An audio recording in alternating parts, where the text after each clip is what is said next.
விஜய் அடிக்கடி அந்த காலேஜ்குள்ள போயிட்டு வருவார். அடிக்கடி காலேஜ் போயிட்டு வருவார். அந்த ஒரு ஃபாதர் தான் விஜய்க்கு அட்வைசர். நாம் எல்லாரும் சொல்கிறோம்ல, நேற்று ஏதோ ஒரு ஜோசியக்காரர் தான் இவருக்கு வந்து பெரிய வழிகாட்டிலாம் சொல்கிறோம்ல, அப்படிலாம் கிடையாது. பாவ மன்னிப்பு கொடுக்குறதுலேருந்து எல்லாமே அவர் தான். அவருக்கு கீழே வந்து சூசைராஜ், டங்ஸ்டன்னு 2 பேர் வராங்க. இந்த 2 பேர் தான் பெரிய. நீங்கள் நல்லா கவனிச்சிங்கன்னா தாவேக்காவை சேர்ந்த விஜய் வந்து கடலோர மாவட்டங்களில் இப்போ வரைக்கும் பிரச்சாரமே பண்ணியிருக்க மாட்டார். தமிழ்நாட்டுக்கு உள்ள மட்டும்தான் பண்ணியிருப்பார். ஏன்னா விஜய்க்கு ப்ரொமோட் பண்ணி விசில் அடிச்சுக்கிட்டு, பசங்களா பொண்ணுங்களை நல்லா பார்த்துக்கோங்க, பொண்ணுங்களா பசங்களை நல்லா பார்த்துக்கோங்க, 2 பேரும் சேர்ந்து அப்பா அம்மாவை பார்த்துக்கோங்கன்னு சொல்லி பிரச்சாரம் பண்ணுறாங்கல்ல, அவங்க தான் மரிய சீனா. அவங்க 2016 சசிகலாவை சந்திச்சு எனக்கு வந்து சொல்லி சீட்டு வேணும்னு சொல்லியிருக்காங்க. அது அப்படியே ஜேபிஆர் காதுக்கு வந்த உடனே அவர் வந்து அட்வைஸ் பண்ணிட்டாருங்க பார். அதானிட்ட அந்த ஹார்பரை ஷிஃப்ட் பண்ணி விடுறதுக்கு ஒரு பிளான் பண்ணுறாங்க. அதானியும் என்ன பண்ணுறாங்கன்னா, இந்த ஹார்பரை நேரில் பார்க்கறதுக்காக வேற ஒரு ரூட் மூலியமா தமிழ்நாட்டுக்கு வராரு. கன்னியாகுமரியில் அந்த டைமில் காந்தின்னு ஒரு எம்எல்ஏ பாஜகவில் ஜெயிச்சிடுறாரு. அவருக்கு வாழ்த்து சொல்கிற மாதிரி இங்கே வந்துட்டு ஹார்பர்லாம் பார்த்துட்டு இது 800 கோடிக்கு நான் எடுத்துக்கிறேன்னு சொல்கிறாரு. மரியசீனா என்ன சொல்லுதுன்னா 1200 கோடி வேணும். இப்போ நீங்கள் ஒன்றும் இல்லை, இந்த ஹார்பர் அதானிகிட்ட போயிடுச்சுன்னா இந்த 30 வருஷம் கழிச்சு ஈஸியாக எக்ஸ்டெண்ட் பண்ண வர மாட்டாரா? ஜேபிஆர் எஜுகேஷன் ட்ரஸ்ட்டில் முழுக்க கிறிஸ்டியன்ஸ் தான் இருக்கிறாங்க. ஏன் கிறிஸ்டியன்ஸ் அப்படின்னா, முழுக்க ஒரே கிறிஸ்டியன்ஸாக இருந்தால் இது மைனாரிட்டிக்குள்ள வந்துடும். மைனாரிட்டிக்குள்ள வந்துட்டு இன்ஸ்டிடியூஷன்ஸ்ல வந்துடும். அப்படி வந்துச்சுன்னா உங்களுக்கு அட்மிஷன்ல உங்களுக்கு 15% லாபம் வரும். அப்போ இந்த 15% லாபத்துக்காக இவங்க ஃபுல்லாக கிறிஸ்டியன்ஸாக வச்சுக்கிறாங்க. ஆனால் நடுவில் இதை கண்டுபிடிக்கிறதும் ஷீலா தான். இந்த மரிய வில்சன் தான் கரூர்ல உயிரிழந்த குடும்பத்துக்கு மாதம் 5000 தரேன், ஹெல்த் இன்சூரன்ஸ் தரேன், கல்வி உதவி தரேன் அப்படின்னு விஜய்க்கு முன்னாடியே அறிவிப்பு வெளியிட்டவர் இவர் தான். ஆனா இன்னைக்கு வரைக்கும் கொடுக்கல, இன்னும் கைக்கு போய் சேரல. இன்னும் போயிடல. விஜயே இன்னும் அடிப்பட்டவங்களுக்கு காசு 2 லட்சம் கொடுக்கல, அது வேற. அப்புறம் பெரிய அளவுல காசு கொடுத்துருக்காங்க. அது 20 லட்சம் செத்தவங்களுக்கு மட்டும், உயிர் போனவங்களுக்கு மட்டும். அடிப்பட்டா 2 லட்சம்னார்ல, அது இப்போ வரைக்கும் போய் சேரல. இவன் அறிவிச்ச அந்த விளம்பரமும் போய் சேரல. ஆனா விஜயோட ஒரிஜினாவோட புசியோட ஒரு நெருக்கமா எல்லா போட்டோடையும் பார்க்கலாம் இந்த மாநில நிர்வாகியை. அரண்சை நண்பர்களுக்கு வணக்கம். அரண்சை ஊடகம் சுயேட்சையாக இயங்குவதற்காகவே உருவாக்கப்பட்டது. நாம் செய்கிற வேலை உண்மையிலேயே மக்களுக்காக செய்கிறோம் என்பதை நீங்கள் நம்பினால், வாய்ப்பு இருந்தால் இந்த ரேசர் பே கியூஆர் கோடுக்குள்ளே நீங்கள் வந்து அதை ஸ்கேன் பண்ணி எங்களுக்கு உங்களால் இயன்றதை விருப்பம் இருந்தால் ஆதரவு தெரிவிக்கலாம். வணக்கம் நண்பர்களே, இது அரண்சை. நான் மகிழ்ந்து நாம் சந்திக்க போகிற சிறப்பு ஸ்ட்ரேஞ்ச் டாக்ஸ் நண்பர் தோழர் சேகுவேரா. வணக்கம். வணக்கம் அண்ணா. வணக்கம். சின்ன வயசுல இந்த ஏசப்பா ஸ்கூல் சண்டே கிளாஸ்லாம் போகும்போது ஏசு கிறிஸ்து ஒரு பெரிய பிம்பமாக இருப்பார். இப்பவும் அவரை பற்றி படிக்கும்போது பரவசமாக தான் இருக்கும். இவனை கடவுள்னு நம்புறதில்லை. ஆனால் அவர் வந்து கோயில்னா கல்லர்களின் கூடாரமாக இருக்கக்கூடாது, கோயிலில் வச்சு மோசடி பண்ணுறவங்கலாம் சாட்டையை வச்சு அடித்தார். அவர் வந்து ஏழைகளுக்கு இறங்கினார், பசியில் இருக்கிறவங்களுக்காக இறங்கினார், ஒரு போராளி. ஆமாம், அவர் வந்து ஒரு மலை பிரசங்கம் செய்யும் பொழுது அல்லது இந்த அப்பத்தை பித்து இருக்கிறத பகிர்ந்து வாழ்றது இப்படிங்கிறதெல்லாம் அவர் போதிச்சார். எல்லா மக்களுக்கும் எல்லாம் இருக்கணும்னு விரும்பினார். அப்படிங்கிற பொழுது இன்னைக்கு ஒரு லாபி ஒன்று ஃபங்க்ஷன் ஆகி விஜயை பற்றி பேசும் பொழுது விஜய்க்கு யாரெல்லாம் வாக்களிப்பா அப்படின்னா பொதுவாக ஒரு பொது கருத்து உருவாக்கப்படுது. விஜய்க்கு கிறிஸ்தவர்கள் வாக்களிப்பார்கள், விஜய்க்கு தலித்துகள் வாக்களிப்பார்கள், விஜய்க்கு மீனவர்கள் வாக்களிப்பார்கள். அவங்க வந்து இவர் கிறிஸ்தவர்கள் மத்தியில் ஒரு குறிப்பாக ஒரு லாபி ஃபங்க்ஷன் ஆகிற மாதிரியான ஒரு தோற்றம், ஒரு கற்பனையாவோ அல்லது உண்மையாவோ யூகமாவோ தெரியல. வெவ்வேறு இந்த கிறிஸ்டியன் மிஷினரிஸ் நடத்துகிற லாபி வந்து இதுக்கு பின்னாடி ஃபங்க்ஷன் ஆகுது. எதேச்சியாக ஐ திங்க் திருவண்ணாமலை போயிட்டு வரும் பொழுது இது உண்மை. ஒரு பாதிரியாரை சந்தித்தேன். அந்த பாதிரியார் என்கிட்ட என்ன சொன்னார், எப்பா நான் வந்து விஜய்க்கு தான் போடணுன்ட்டு எங்கள் சர்ச்சிலே கூட நான் பேசிக்கிட்டு இருக்கேன் அப்படிங்கிற மாதிரி சொன்னார். அந்த நபரை பார்த்தா இயேசு வச்சு வியாபாரம் பண்ணுற மாதிரி தெரில, அவர் ஏதோ போதகர். ஆனால் அந்த 41 உயிர் கரூர் அதுக்கு பிறகு அவருடைய ரியாக்ஷனுக்கு பிறகு நான் அப்படி பேசுறதை நிறுத்திட்டேன் அப்படின்னு அவர் சொன்னார். அப்படின்னா அது பார்க்கும்போது கெஸ்ட்ல ஓகே இது ஏதோ ஒரு ஃபங்க்ஷன் ஆகுது அப்படின்னு தோணுச்சு. அதை குறித்தான் நம்ம பேச வந்திருக்கிறோம். என்ன பிரச்சனை, விஜய்க்கு கிறிஸ்தவர்கள் மத்தியில் உண்மையிலே செல்வாக்கு இருக்கிறதா அல்லது திரட்டப்படுகிறது? ஏற்கனவே ஒரு நேர்காணல்ல நான் வந்து உங்கள்கிட்ட சொல்லியிருப்பேன், இந்த கிறிஸ்டியன் மிஷினரிஸ் மூலியமா பிஹெச்டி படிக்கிறவங்கள அவங்க இந்தியாவுக்குள்ள வெளி மாநிலங்கள்ல போய் பிஹெச்டி படிக்க வைக்கிறது திரும்ப தமிழ்நாட்டுக்கு அவங்க வந்ததுக்கு அப்புறமா அந்த பசங்க வந்து என்ன செய்வாங்கன்னா, ஏதோ ஒரு மலை பிரதேசங்கள்ல இல்ல குக்கிராமங்கள்ல ஒரு ஸ்லம்ல போயிட்டு என்ஜிஓ மாதிரி செயல்படுவாங்க. இரவு பாடசாலை, வரையறது, இது மாதிரி பேசிக் எஜுகேஷன் சொல்லி தருவாங்க. இப்போ அவங்க கம்ப்ளீட்டா அரசியல் கேம்பெயின் பண்ண ஆரம்பிச்சிட்டாங்க. படிச்சவன் போயிட்டு நான் ஏன் தாவேக்காவை சூஸ் பண்ணேன் அப்படிங்கிற பதிலா ஒய் ஐ சூஸ் டிவிகே அப்படின்னா கொஞ்சம் ஒரு சவுண்ட் இருக்கும். ஸோ அந்த வேலையெல்லாம் பாக்குறாங்க அப்படின்னு நான் சொல்லிட்டு போனேன். அப்பவே நீங்க சொன்னீங்க இது உண்மையானால் நான் ஏன் இயேசுவுக்கு ஐக்கியமானேன்னு பதிலா நான் ஏன் தாவேக்காவில் இது உண்மையானால் இது அரசாங்கத்தினுடைய கவனத்துக்கு போகணும், நடவடிக்கை எடுக்கணும் நீங்களும் சொல்லியிருந்தீங்க. இப்ப அதுக்கு ப்ரூஃபோட பல விஷயங்களை வந்து இன்னைக்கு தான் பேச வந்திருக்கேன். அதுக்கு முன்னாடி ஒரே ஒரு உதாரணம். இயேசு 2 வகையான இயேசுவாக இருக்கிறார். நான் சொல்லல, ஸ்டான் சுவாமின்னு இங்க இருக்கக்கூடிய ஒரு பாதிரியார், நமக்கு எல்லாருக்கும் தெரிந்த ஒரு பாதிரியார். இப்ப அவர் உயிரோட இல்லை. சிறையில் இருக்கும்போது அவருக்கு தேவையான அடிப்படை வசதிகளை கூட கொடுக்காம அவர் குடிக்கிறதுக்கு அந்த ஸ்டார் கூட நாங்கள் ஏற்பாடு பண்ணி தர மாட்டோம்னு கொன்னது யாருன்னு தெரியும், பாஜக அரசாங்கம். அவர் சிறையிலேயே இறந்து போயிடுறாரு. ஜார்க்கண்ட்ல கூட அவருக்கு வந்து பாத்தீங்கன்னா அவங்க பிர்சா முண்டா அந்த வரிசையில அவருடைய பேரும் இருக்கும், தியாகிகளுடைய பட்டியலில் அவரோட பேரும் இருக்கும். அவர் தான் சொல்றாரு 2 இயேசுக்கள் இருக்காங்க. ஒரு இயேசு பணக்காரர்களுக்கான இயேசு, 2வது இயேசு ஏழைகளுக்கான இயேசு. இதுல 2வது இயேசு தான் என்னோட இயேசுன்னு அவர் சொல்றாரு. இப்ப நான் பேச போறது எல்லாமே பணக்காரர்களுக்கான இயேசு. இயேசுவை வைத்து வியாபாரம் செய்யக்கூடிய நபர்களை பத்தி தான் பேச போறோம். அதுல முக்கியமானது ஜேபிஆர். உங்களுக்கு ஜேபிஆர்னோடனே உங்களுக்கு நிறைய தெரியும். ஏதாவது உங்களுக்கு ஜேபிஆர் பத்தி உங்களுக்கு என்ன தெரியும்? நீங்க அந்த காலத்துல ஒரு 10 வருஷத்துக்கு முன்னாடி நீங்க ஃபீல்ட்ல இருப்பீங்க. அப்ப நான் ஸ்கூல்ல இருந்தேன். ஜேபிஆரை பொறுத்த மட்டில் பொதுவுல அவர் வந்து ஒரு கல்வி வள்ளல், கல்வி தந்தை. அவர் இறந்த போது நிறைய பேர் இரங்கல்லாம் தெரிவிச்சிட்டு இருந்தாங்க. அடிப்படையில எம்ஜிஆரின் நிழலில் வாழ்ந்த அவர் வந்து ஒரு தியாகி அப்படிலாம் சொல்லத்தக்க நபர்கள் அல்ல.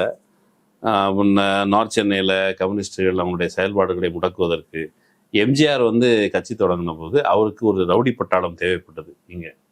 அதற்கான ஒரு முகவராகவும் செயல்பட்டார் அப்படின்னு தான் நான் படிச்சிருக்கேன். தோழர்கள்ட்ட கேள்விப்பட்ட போதும் அப்படிதான். தோழர்களுக்கும் நெருக்கடியாக இருந்திருக்கிறாரு. திமுக வந்து திமுக ஆளுங்கட்சியாக இருந்தது. 71 இவர் 72 கட்சி தொடங்கினதுக்கு பிறகு அவருக்கு ஒரு படைபலம் அப்படிங்கிறத கட்டி எழுப்புறதுல ஒரு முக்கியமான அதுக்கான ஒரு ஸ்கோப்பா இருந்திருக்காரு. எம்ஜிஆரும் அவருக்கு தாராளமாக தனக்கு உதவியர்களுக்கு எம்ஜிஆர் உதவினார். கொடுத்து சிவந்த கரங்கள் இல்லை. இவருக்கு என்ன வாங்கிக்கிட்டு அவருக்கு என்ன கொடுத்தாருங்கிறது தான். எம்ஜிஆர் வந்து அவங்களுக்கு தாராளமாக உதவி செய்திருக்கிறார். எம்ஜிஆர் நிழலில் வாழ்ந்த வளர்ந்த அவர் வந்து கல்வி தந்தையாக பரிணமித்தார். இப்போ வந்து எம்ஜிஆர் வந்து ஸ்கூல் கட்டினாரு, காலேஜ் கட்டினாரு, அவர் அரசாங்கத்துல அப்படி இல்லை. எம்ஜிஆர் நிழலில் வாழ்ந்தால் ஜேபிஆர் பணக்காரர் ஆனாரு அப்படிங்கிறது குறித்து யாருக்குமே ஒரு குற்ற உணர்ச்சி இல்லை. அவர் கல்வி தந்தை. அவர் சர்வ் பண்ணாரு. பிரபலங்கள் வரைக்கும் எல்லா கட்சி தலைவர்களும் அவருக்கு வாழ்த்து. கொஞ்ச நாள் கழிச்சு ஒரு திருடராக இருந்தாலும் கொஞ்சோண்டு திருடுனா வச்சுக்கோங்களேன், கொஞ்சோண்டு திருடன் நிறைய திருடுனா அவன் வந்து கல்வி தந்தை வள்ளல் அப்படி ஆயிடுவாங்க. அந்த வரிசையில் தான் ஜேபிஆர் வைக்க முடியும் அப்படிங்கிறது என்னுடைய புரிதல். அந்த ஜேபிஆர் பற்றி தான் பேச போறோம். இப்ப அவர் உயிரோட இல்ல, ஆனா நீங்க சொன்னீங்கல்ல எனக்கு கொடுத்த அவர் விட்டு சென்ற லெகசி உயிரோட இருக்குது. அவர் எனக்கு கொடுத்த சோர்ஸ்மே என்னன்னா, அவர் தவறுகள் செய்திருக்காருன்னா செய்திருக்கார், ஆனா அதையெல்லாம் சரி கட்டுறதுக்கு சில விஷயங்களையும் செய்திருக்காரு அப்படின்னு தான் சொல்லியிருந்தாங்க. முதல்ல அவரை பத்தி நம்ம பேசணும். அவரோட மோட்டிவ் என்னன்னா, ஒரு வருஷத்துக்கு ஒரு பிஸ்னஸ், ஒரு கல்வி நிலையம்னு கட்டணும் தமிழ்நாட்டுக்குள்ள. அதுதான் அவருடைய மோட்டிவ். அது மட்டும் இல்லாம நிறைய பிஸ்னஸ், குறிப்பா அவர் வந்து இந்த கடலோர மாவட்டங்கள், இதை சொல்றதுக்கு முன்னாடி நம்ம ஏன் இதை சொல்றேன் அப்படின்னா, நீங்க நல்லா கவனிச்சீங்கன்னா தாவேக்காவை சேர்ந்த விஜய் வந்து கடலோர மாவட்டங்கள்ல இப்போ வரைக்கும் பிரச்சாரமே பண்ணியிருக்க மாட்டாரு. தமிழ்நாட்டுக்கு உள்ள மட்டும்தான் பண்ணியிருப்பாரு. ஏன்னா அங்க தனியா வேலைகள் எல்லாத்தையுமே கிறிஸ்டின் மிஷினரிஸ் வேலையை பார்த்துக்கிட்டு இருக்காங்க. அதுக்கான ப்ரூஃப் தான் ஒரு இன்ட்ரடக்ஷன். இது முழுக்க அவங்க ஸ்டார்ட் பண்ணிட்டாங்க. ஜேபிஆர் அந்த கடலோர மாவட்டங்கள்ல கல்யாண மண்டபம், மருத்துவமனை, கல்லூரிகள், இது எல்லாமே அவர் வந்து பயங்கரமா கட்டி வச்சிருக்காரு. நிறைய business, salt, power plant, water, milk, cement, computer நிறைய கட்டி அவர் ஒரு சாம்ராஜ்யத்தை அவர் தனியா உருவாக்கி வச்சிருக்காரு. இதெல்லாம் தாண்டி அன்பு சாம்ராஜ்யம் அப்படி தனி வச்சுக்கலாம்னு வைங்களேன். ஒரு எதிர்பார்ப்புலாம் கிடையாது. இதை வச்சா அரசியலுக்கு வரணுன்ற எதிர்பார்ப்புலாம் கிடையாது. ஏன் எதிர்பார்ப்பு இல்லை அப்படின்னா, அவங்களுடைய மகள், கடைசி மகள் மரிய சீனா வந்து 2016 சசிகலாவை சந்திச்சு எனக்கு ஒரு சோழிங்கநல்லூர்ல சீட்டு வேணும், ஜெயலலிதாட்ட போய் பேசுங்கன்னு போய் சொல்லியிருக்காங்க. யாரு மரிய சீனானா, இப்ப இங்க இன்ஸ்டாலெல்லாம் பார்த்துருப்பீங்க, விஜய்க்கு ப்ரொமோட் பண்ணி விசில் அடிச்சுக்கிட்டு பசங்களா பொண்ணுங்களை நல்லா பார்த்துக்கோங்க, பொண்ணுங்களா பசங்களை நல்லா பார்த்துக்கோங்க, 2 பேரும் சேர்ந்து அப்பா அம்மாவை பார்த்துக்கோங்கன்னு சொல்லி பிரச்சாரம் பண்றாங்கல்ல, அவங்க தான் மரிய சீனா. அவங்க 2016 சசிகலாவை சந்திச்சு எனக்கு வந்து சொல்லி சீட்டு வேணும்னு சொல்லியிருக்காங்க. அது அப்படியே ஜேபிஆர் காதுக்கு வந்த உடனே அவர் வந்து அட்வைஸ் பண்ணிட்டாருங்க, பார் இப்போ நீ பென்ஸ் கார்ல போற, நாளைக்கு நீ அரசியலுக்கு வந்துட்டு பென்ஸ் கார்ல போனா கேட்பான், நீ இங்க இருந்துட்டு பென்ஸ் கார்ல போனா உனக்கு கேட்க மாட்டான். நீ பெரிய பில்டிங்ல வாழ்ந்துகிட்டு இருக்க, நீ அரசியலுக்கு போய் பில்டிங்ல வாழ்ந்தனா உனக்கு கேட்பான், அதனால இங்கேயே இருன்னு சொல்லி தட்டி விட்டாரு. ஜேபிஆர் 2016 இறந்துடுறாரு. 2021 இவங்க என்ன செய்யறாங்கன்னா திரும்பவும் எடப்பாடி பழனிசாமியை போய் சந்திச்சு இந்த மாதிரி சீட்டுக்கு அடி போடுறாங்க. அப்ப எடப்பாடி பழனிசாமிக்கு ரெக்கமெண்டேஷன் பண்றது 2 பேர். ஒண்ணு நம்ம ஜெயக்குமார் அண்ணா, 2வது செல்லூர் ராஜ் அவர்கள். ஏன் செல்லூர் ராஜ் மதுரையில இருந்து இங்க வர்றாருன்னா, செல்லூர் ராஜ் அவருடைய பொண்ணு வந்து இங்க டாக்டரேட் பண்றாங்க சத்யபாமா யூனிவர்சிட்டியில. அதனால இவர் வந்து இங்க ரெக்கமெண்ட் பண்றாரு. ஜெயக்குமார் ஏன் வர்றாரு அப்படின்னா தலையிடப்போம். அப்போ செல்லூர் ராஜுடைய மகள் அவங்க அப்பாட்ட ரெக்கமெண்ட் பண்ணிருப்பாங்க, அப்பா ஒரு சீட் வாங்கி கொடுப்பா. ஆமா இருக்கலாம், வாய்ப்பு இருக்கு. அப்ப ஜெயக்குமார் அவர் ஏன் பண்றாருன்னா, அவர் அப்பா மீன்வளத்துறை அமைச்சரா இருந்தாரு. அவங்களுக்கும் இவங்களுக்குமான நெருக்கம் என்னங்கிறத நான் பின்னாடி சொல்றேன். இவங்களும் ரெக்கமெண்ட் பண்றாங்க. அப்ப எடப்பாடி பழனிசாமி வேணாங்க தள்ளி விடுங்கன்னு விட்டுறாரு. இவகிட்ட சீட்டு வாங்குறதுக்காக 2018 இந்த காலேஜ் கொரோனா வந்து ஊரடங்குல இருக்கும்போது கான்வகேஷன் வைக்கிறாங்க. கான்வகேஷன் எப்படி நடத்துறாங்கன்னா, சிஎம் தான், அப்ப சிஎம் இவரு தானே, ஆன்லைன்ல கான்வகேஷன் சர்டிபிகேட் இவர் கொடுக்குற மாதிரியும், வீடியோ கால்ல ஸ்டூடெண்ட்ஸ் இருக்க மாதிரி, செக்ரட்டரியேட் வாசல்ல ஒரு 10 பேர் இருக்க மாதிரியும் ஒரு கான்வர்சேஷன் செட்டப் நடக்குது. எப்படியாவது ஒரு இது பண்ணலாம் அப்படின்லாம் பண்றாங்க. அப்பயும் ஆசையில மண்ணு விழுந்துருது. திமுகக்குள்ளேயும் நுழைய முடியல. கடைசியில தாவேகாவுக்குள்ள நுழையிறாங்க. ஆனா இவங்க ஒரு A1 குற்றவாளி. இவங்க குடும்பத்துல இருக்க இன்னொருத்தரும் A1 குற்றவாளி. நம்ம இதை வந்து பேசுறதுக்கு முன்னாடி இந்த குடும்பத்தினை பத்தின 4 பேரை வந்து முதல்ல சொல்லி தெளிவா சொல்லணும், அப்பதான் கரெக்டா இருக்கும். ஃபர்ஸ்ட் பொண்ணு விஜயராஜேஸ்வரி, கிறிஸ்டியனு, ஆனா விஜயராஜேஸ்வரி. ஏன் விஜயராஜேஸ்வரினா, இந்த பொண்ணுக்கு வந்து பேர் வச்சவங்க வந்து பங்காளு அடிகளார் இருக்காருல்ல, நம்ம மேல்மருவத்தூர் அம்மா, அவரு தான் பேர் வைக்கிறாரு. 2வது பொண்ணு ஷீலா, இவங்களுடைய ஹஸ்பண்ட் வந்து பாபு மனோகர். இந்த 2 நேம் நல்லா ஞாபகம் வச்சுக்கோங்க, ஷீலா, பாபு மனோகர். 3வது ரெஜினா மரிய வில்சன், இதுல மரிய வில்சனை ஞாபகம் வச்சுக்கோங்க. 4வது மரிய ஜீனா ஜான்சன். இப்ப நம்ம வந்து பிளான்குள்ள வரும்போது என்ன நடக்குது அப்படின்னா, சில பஞ்சாயத்துலாம் நடக்குது, இதெல்லாம் பண்றாங்க. அதுல முக்கியமா சொத்தை அபகரிக்கிறதா, சொத்துக்காக கூட பிறந்தவங்க யாரா இருந்தாலும் சரி, இரக்கம் இல்லாத ஒரு கூட்டமா தான் இவங்க இருக்கிறாங்க எல்லாருமே. அதுல ஒரு சிலர் நல்லவங்களாவும் இருக்கிறாங்க. அதுல நல்லவங்கன்னு பார்த்தாக்கா ஷீலான்றவங்க இப்ப உயிரோடவும் இல்லை. ஜேபிஆர் வரம்புக்குட்பட்டு அவங்க அகராதியில நல்லவங்கிறது வேற, அது வேற. நமக்கு பார்த்த வரைக்கும் இருக்குன்னு வைங்களேன். ஜேபிஆர் பல கோடிகளுக்கு அதிபதி. அவங்களுடைய மகள் காசு இல்லாம ஜிஹெச் ஹாஸ்பிட்டல்ல ட்ரீட்மெண்ட் பார்த்து கடைசியில இறந்தும் போறாங்கன்னு சொன்னா நம்ப மாட்டாங்க. அதுக்கு ரெக்கார்டும் இருக்கு, ஜிஹெச்ல அட்மிட் ஆயிருக்காங்க அப்படின்னு. இந்த கேஸ் வந்து நம்ம சொல்றதுக்கு முன்னாடி ஃபர்ஸ்ட் நான் வந்து மரிய ஜீனா பத்தி நான் வந்து சொல்றோம். ஃபர்ஸ்ட் ஜேபிஆர் வந்து உயிரோடு இருக்கும்போது அவர் என்ன செய்வாருன்னா, ரொம்ப தெளிவா எதையுமே சிங்கிள் பர்சன் கையில உயிரா கொடுத்துட்டு போக மாட்டாரு. எல்லாமே ட்ரஸ்டின்ற மாதிரி ஆக்கிடுவார். அதுவும் கிறிஸ்டின் ட்ரஸ்டி, சொந்தக்காரவங்களா இருக்க மாதிரி ஒரு பிசினஸையுமே 2 பேர் சேர்ந்து நடத்து, 3 பேர் சேர்ந்து நடத்து, அப்படி வச்சுட்டு போயிடுவாரு. சிங்கிள் பர்சன் கையில உரித்தான ஒரு விஷயம், சரிங்களா? இப்ப ஃபாதர் வந்து இறந்துடுறாரு. யாரு? ஜேபிஆர் ஃபாதர் இறந்துடுறாரு. ஜேபிஆரோட ஃபாதரா? JPR father. அந்த பொண்ணுக்கு அவங்க அப்பா இல்ல, அதனால அவர் இறந்துடுறாரு.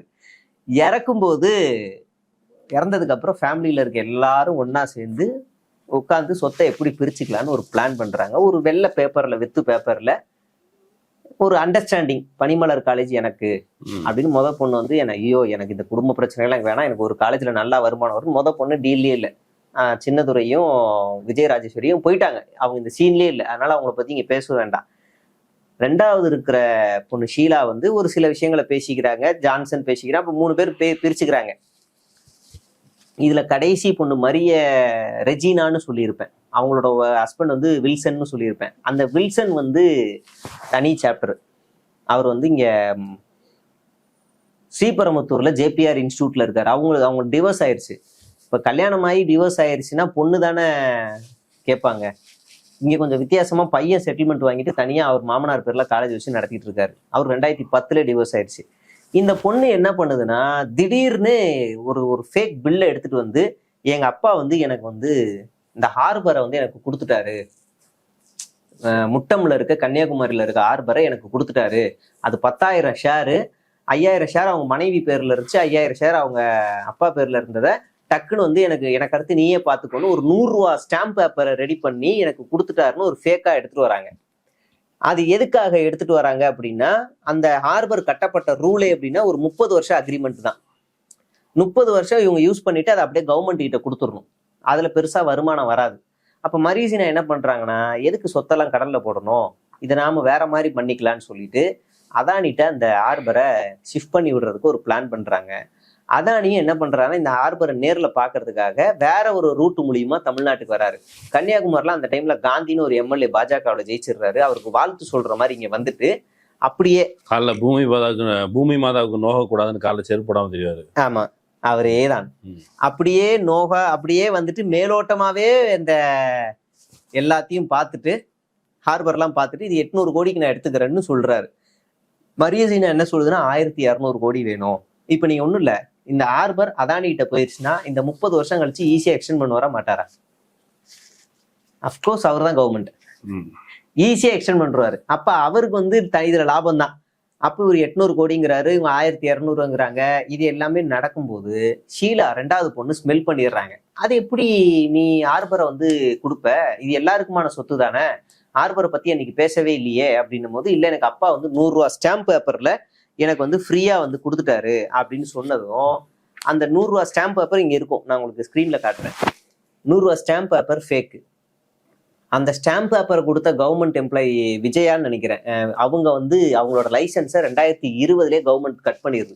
ஏன்னா அவங்க ஃபேக் ஸ்டாம்ப் பேப்பர் ரிலீஸ் பண்றாங்கன்னு கட் பண்ணிடுது. ஆனா 2022 இந்த ஸ்டாம்ப் பேப்பர் அவங்களோட சைன்ல வெளியாகுது, அதுவும் ஃபேக்கு. இன்னொன்னு, ஒரு கிஃப்ட் கொடுக்கறதுக்கு ஒரு ப்ரொசீஜர் இருக்கு, சைனு சிக்னேச்சர் எல்லாம் வேணும். இதையெல்லாம் இவங்க கண்டுபிடிக்கிறாங்க. கண்டுபிடிச்சிட்டு ஆர்ஓசி போறாங்க. ஆர்ஓசி தெரியுங்களா உங்களுக்கு, ரெஜிஸ்டர் ஆஃப் கம்பெனிஸ். அங்க போறாங்க. இந்த கம்பெனி இவங்க பேர்ல ரெஜிஸ்டர் ஆயிருக்கான்னு செக் பண்றாங்க. ரெஜிஸ்ட்ரே ஆகல. ரெஜிஸ்டர் ஆனோடனே இவங்க வந்து கேஸ் ஃபைல் பண்றாங்க. ஆர்ஓசி வந்து இவங்களுக்கு கேக்குது. திரும்ப இவங்க என்ன பண்றாங்கன்னா, ஒரு ஃபேக்கா ஒரு டாக்குமெண்ட்டை அவசரமா அப்லோட் பண்றாங்க ஆர்ஓசியில. அந்த அப்லோட் பண்ற டாக்குமெண்ட் எப்படி இருக்குன்னா, லெட்டர் பேடு மேல வந்து ஜேபிஆர் மில்க் பேர்ல இருக்கு. ஆனா ஹார்பர் வந்து அப்பா எனக்கு கொடுத்துட்டாருன்னு மேட்ரு. இப்படி கொடுத்த உடனே இதுவும் ஃபேக் ஆயிருது. இவங்க ஏதோ ஏமாத்திட்டாங்கன்னு சொல்லி ஆர்ஓசி வந்து இவங்க உங்களுக்கு ஹார்பர் லைசன்ஸே இல்லைன்னு கட் பண்றாங்க. இப்ப மறுபடியும் இவங்க வேற ஒரு கோர்ட்டுக்கு போறாங்க. அங்கேயும் இவங்க ஷீலா ஜெயிச்சிடுறாங்க. மறுபடியும் இவங்க ஏமாற்றப்படுறாங்க. ஃபேக் டாக்குமெண்ட்டுக்கு பிறகு அந்த லெட்டர் பேட்ல மாறுது. ஆமா, பில்லு அதுவும் ஃபேக்னு சொல்லி ஆர்ஓசியும் சொல்லிருச்சு. அடுத்ததா அவங்க மேல்முறையீடுலாம் போறாங்க. ஒரு கட்டத்துக்கு மேல இவங்க இந்த ஷீலான்றவங்க புத்திசாதி இல்லாதவங்க, இவங்க வந்து மென்டலா இவங்க வந்து சரியில்லை, இவங்க கஞ்சா அடிப்பாங்கன்னு சொல்லி கேஸ் ஃபைல் பண்றாங்க. கேஸ் ஆக்சுவலா ஹார்பர் இவங்க கைக்கு வந்துருச்சு. யாருக்குமே இப்போ சொத்து இல்லை, எல்லாரும் பங்குன்ற வந்துருச்சு. ஆனா இவங்க இப்படி ஒரு கேஸ் போட்டதுமே லோக்கல் போலீஸ் எல்லாம் விலைக்கு வாங்கிக்கிட்டு அந்த டைம்ல இவங்க ஹார்பருக்குள்ள போனாங்கன்னா கோர்ட்டு கேஸ்ல இருக்கு, வெளியில போங்கன்னு போலீஸ் அனுப்பிச்சு விட்டுருச்சு. ஆனா தீர்ப்பு என்னன்னா ஹார்பர் பொதுவானதுன்னு வந்துருச்சு. இப்ப மறுபடியும் இவங்க இந்த கேஸ் போட்டோன்னே இவங்க இதுல வெக்ஸ் ஆகி ஒரு ஹாஸ்பிட்டலா போய் காசு இல்லாம இவங்க குடும்பத்தை விட்டு அனுப்பி விட்டுறாங்க. காசு இல்லாம 3 பொண்ணுல 2வது பொண்ணு வந்து ஜிஹெச்ல அட்மிட் ஆகி சுகர்ல காலெல்லாம் கட் பண்ணி மொழியாம இறந்தும் போயிடுறாங்க. இதுக்கப்புறம் ஆமா, இதுக்கப்புறம் இவங்க பையன் அந்த கேஸ் எடுத்து நடத்திட்டு இருக்காரு இந்த கேஸ் எல்லாத்தையுமே. இதெல்லாம் தாண்டி மரியசினா இப்ப தாவேகாவுல பேசுறாங்கல்ல, தூய சக்தியா பேசிக்கிட்டு இருக்காங்கல்ல, இவங்க என்ன ஸ்கேம் பண்றாங்கன்னு சொல்றேன். 2017 ஒரு எஃப்ஐஆர் இவங்க மேல பதிவு செய்யப்படுது. FIR number 290/2017. 150 கோடி ரூபாய்க்கு ஃபேக் டாக்குமெண்ட் வச்சு லோன் எடுக்கிறாங்க. அந்த லோன் எப்படி ஃபேக் ஆகுது அப்படின்னா, ஜேபிஆர் எஜுகேஷன் ட்ரஸ்ட்ல முழுக்க கிறிஸ்டியன்ஸ் தான் இருக்கிறாங்க. ஏன் கிறிஸ்டியன்ஸ் அப்படின்னா, முழுக்க ஒரே கிறிஸ்டியன்ஸா இருந்தா இது மைனாரிட்டிக்குள்ள வந்துடும். மைனாரிட்டிக்குள்ள வந்துட்டு இன்ஸ்டிடியூஷன்ஸ்குள்ள வந்துடும். அப்படி வந்துச்சுன்னா உங்களுக்கு அட்மிஷன்ல உங்களுக்கு 15% லாபம் வரும். அப்ப இந்த 15% லாபத்துக்காக இவங்க ஃபுல்லா கிறிஸ்டியன்ஸா வச்சுக்கிறாங்க. ஆனா நடுவுல முரளி சுப்பிரமணியன்ற ஒரு ஹிந்து ஆட் பண்றாங்க. முரளி சுப்பிரமணியன்ற இந்துவை ஆட் பண்றதுனால இது இந்த ட்ரஸ்ட்டுக்கான நாம்ஸ் எல்லாத்தையுமே உடைக்குது. அப்படின்னா இதை நீங்க மறுபடியும் நான் ரெஜிஸ்ட்ரேஷன் மறுபடியும் இதை மாத்தி நீங்க ரெஜிஸ்டர் பண்ணணும், இந்த 15% லாபம் எல்லாம் உடஞ்சிரும். ஆனா அதில் அப்படி மாத்தாம அப்படியே லோன் அப்ளை பண்ணி எடுத்துடுறாங்க. இதை கண்டுபிடிக்கிறதும் ஷீலா தான். அவங்க போட்டுறாங்க இதை கண்டுபிடிச்சதுக்கு அப்புறமா இது பிரீச் ஆஃப் ட்ரஸ்ட்னு சொல்லி ஹைகோர்ட் தீர்ப்பு கொடுத்துருது. 8 வாரத்துக்குள்ள தீர்ப்பு கொடுத்துருணும்னு சொல்லிட்டு எஃப்ஐஆரும் போடுறாங்க. எஃப்ஐஆர்ல 420, 468, 417, 120B, 506 போட்டு A1 குற்றவாளி Mariajeena, A2 Johnson, A3 Murali, A4 ஜெசிப்ரியா, A5 பாலமனோகர்னு போட்டு கேஸும் ஃபைல் பண்ணிடுறாங்க. இவங்க எல்லாருமே ஜேபிஆரோட ஃபேமிலி மெம்பர்ஸ் தான். இது ஒரு கிரைம்குள்ள வருது. அடுத்ததா இன்கம் டாக்ஸுக்கு இந்த விவரங்கள்லாம் விஜய்க்கு தெரிஞ்சிருக்கும்ல. அதெல்லாம் தெரிஞ்சாலும் கண்டுக்க மாட்டார், தெரியாத மாதிரி நடிப்பார். திமுக சதின்னு சம்பந்தம் இல்லாம இல்ல இந்த மொத்த ஃபேமிலியில இப்போ நீங்க சொன்ன இத்தினோண்டு விவரத்துல கூட இவ்வளவு பெரிய மோசடி, நீங்க நிலம், போலி டாக்குமெண்ட், சொந்த சகோதரிக்கு சொத்து கொடுக்க கூடாது அல்லது அவங்க கிட்ட இந்த மாதிரி பங்கு போகிறது இப்படிங்கிறது குறித்த காழ்ப்போ ஜலசோ இருந்த ஒரு நபர். அவங்கள இவர் நெருக்கமா 100% தெரியும். விஜய் அடிக்கடி அந்த காலேஜ்குள்ள போயிட்டு வருவார், அடிக்கடி காலேஜ் போயிட்டு வருவார். 2வது லாரன்ஸ் ராஜ்னு ஒரு ஃபாதர், அந்த ஒரு ஃபாதர் தான் விஜய்க்கு அட்வைசர். நாம எல்லாரும் சொல்றோம்ல, நேற்று ஏதோ ஒரு ஜோசியக்காரர் தான் இவருக்கு பெரிய வழிகாட்டிலாம் சொல்றோம்ல, அப்படிலாம் கிடையாது. லாரன்ஸ் ராஜ் தான் விஜய்க்கு போதகர். அப்பப்ப பாவ மன்னிப்பு கொடுக்கறதுல இருந்து எல்லாமே அவர் தான். அவருக்கு கீழே சூசை ராஜ், டங்ஸ்டன் 2 பேர் வராங்க. இந்த 2 பேர் தான் பெரிய, நான் முன்னாடி சொன்ன பணக்கார இயேசு வச்சு லாபம் சம்பாதிக்கிற நபர்கள். விஜய்க்கு எல்லாமே தெரியும். இந்த காலேஜுக்கு அடிக்கடி போயிட்டு வரும், ஃபேமிலியோட ரொம்ப க்ளோஸான நபர் தான், எல்லாமே தெரியும். அந்த ஃபேமிலி இது மட்டும் பண்ணல, மரியஜீனா 30 கோடி ரூபா கிட்ட இன்கம் டாக்ஸ் ஐடி ஃபைல் பண்ணாமலே ஏமாத்தும் செஞ்சிருக்காங்க. ஐடி ஃபைல் பண்ணாம. அப்ப கொள்கை ஒத்து போகுது இல்ல, கிட்டத்தட்ட அவரு 1.5 கோடி ரூபா கொடுக்கல. ஆமா, இவங்க 30 கோடி ரூபா கொடுக்கல. ஆமா, இன்னும் சொல்ல போனா இவங்க அவருக்கு சீனியர். ஆமா, இந்த குறிப்பிட்ட வரி ஏய்ப்பு அல்லது வரி வருமானத்துக்கு ஒழுங்கா கணக்கு இன்கம் டாக்ஸ் பிரஸ் ரிலீஸே வெளியிட்டு இருக்கு.